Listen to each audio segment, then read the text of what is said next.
Hey everyone, my name is Steven Sharif, and I'm the creative director here at Intrepid Studios. Many of you have seen our MMORPG in development, Ashes of Creation. Well, I'd like to take you through part 1 in a series of videos that will explain probably the most important system in the game, our node system. This system is what enables players to develop the world around them, affecting everything from the story of the world to the content that players experience. All throughout the world in Ashes of Creation exist nodes.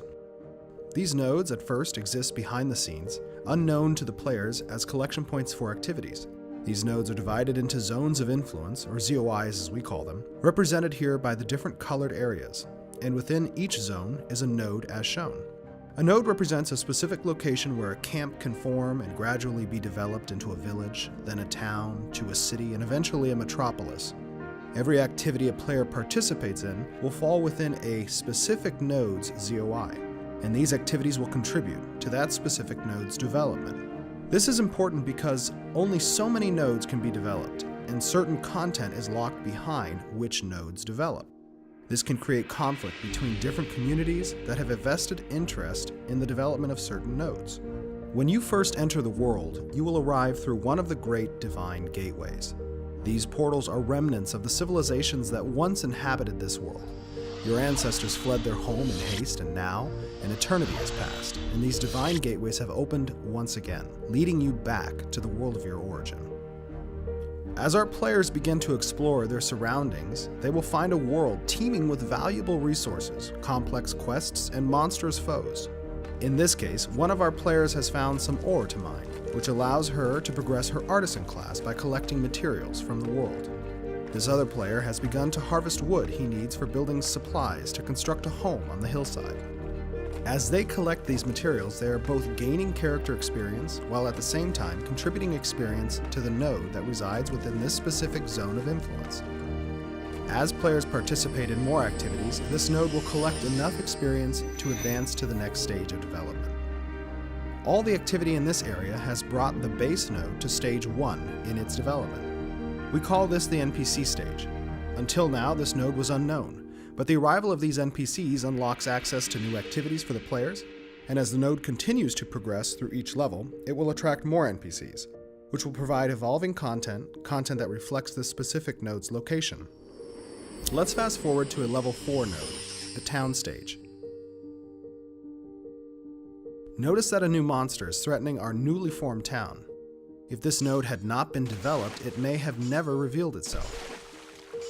The world itself is reacting to the advancement of specific nodes. This town was advanced near forests and mountains, drawing the attention of the sinister creatures that dwell within. If the town had been formed along the coast, perhaps this fisherman would have caught something more dangerous than the fish you see here. The content that exists in Ashes connects in some way to the location and advancement of the node system. It reaches level 5, becoming a city, and some new events are happening in the world. A bridge has been built to connect this area to a neighboring node. This will add a potential trade route that our caravan system will take advantage of, connecting two neighboring nodes and allowing for economic prosperity for players to capitalize on. However, all of this activity has triggered something deep within the mountain. All of this civilization has awoken an ancient dragon. The higher stage a node advances, the more significant events it draws toward it. Epic world bosses will reflect the development of specific nodes and their location. Our world is designed to react to the players by providing new and exciting chapters to an ever-evolving story. A story that reflects the actions of each server. A story that can change and adapt to provide the players an immersive tale woven by the actions of the community. This dragon is the server's dragon, part of the server's tale, and one which might not be seen on any other server. The players now must react to this evolving threat. Thankfully, these players are up to the task, and taking down this dragon has again contributed to the node, furthering its development. From the first stage of a few wandering merchants to the sixth stage of a sprawling metropolis, nodes redefine the world around them, influencing points of interest in the world, quest lines, story arcs, drop tables and resource pools, even the spawn tables for bosses and NPCs across the world. This cycle of nodes leveling, triggering events, and leveling again is the fundamental cycle of growth throughout Ashes of Creation.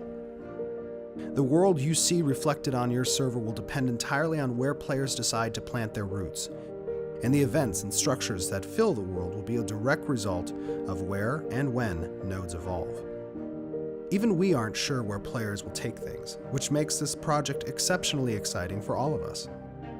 We focused here on the growth of nodes in order to show how the base functionality works, but in upcoming videos we'll delve into the sieging and possible destruction of nodes, how player-run governments of nodes work, and how regions grow. I hope you've enjoyed part 1. And if you'd like to get involved in our development, you can register on our website at ashesofcreation.com or follow us on YouTube and join our community Discord. Thanks for watching part 1 in our series on nodes.